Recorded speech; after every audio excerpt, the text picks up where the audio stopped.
Aling yung mga pangalan na ito. Ma'am, that again is executive privilege. Ma'am, let me explain first, ma'am. Sa interview po eh. Yes. Pero yun ang sabi eh. There was, I said, hindi ako nagplano. May isang grupo na nagplano. We were all talking about a rumor, ma'am. And that was all. Rumor lang yun? Yes, ma'am.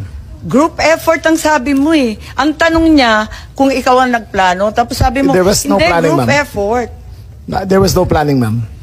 Anong in-effort ng group kapag hindi plano? I think that including into executive privilege already, ma'am. I think that we please respect I'm just asking him to explain the media. Yes, ma'am. But it's already a very thin dividing line between what transpires in a room between cabinet members and a media statement. But there's a very thin dividing line, ma'am. Understood. I hope that we can respect executive privilege. Pero ngayon, sinabi kasi sa TV, paliwanag naman ninyo sa atin kung ano ibig sabihin. Kasi ang sinabi, hindi ako mag-isa na nagplano, may grupo kami. They asked me if I had planned it. Sabi ko, I did not.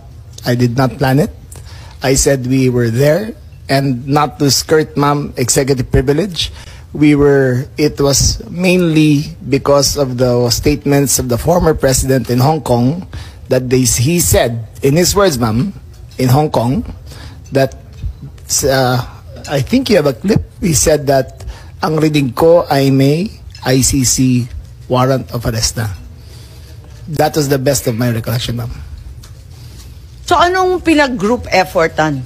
Anong To discuss the rumor, ma'am. Grupo na again, pinangalanan nyo? As far as I will invoke executive privilege, there was no, you cannot plan on a rumor, ma'am. Kaya nagtataka ako, again, bakit group effort? Chismis lang naman yun. Chismis nga.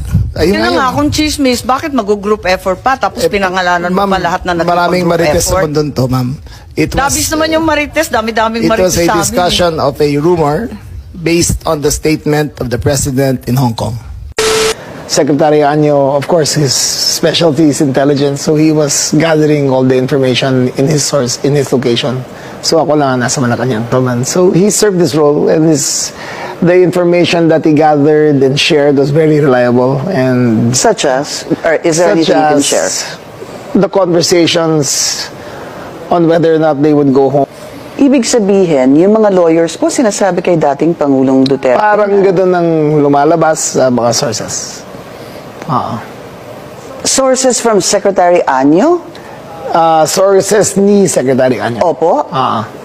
And he relayed that to the core team. So the core team is the President, yourself, Secretary Anyo, Secretary Teodoro, and the President. And It was a discussion of a rumor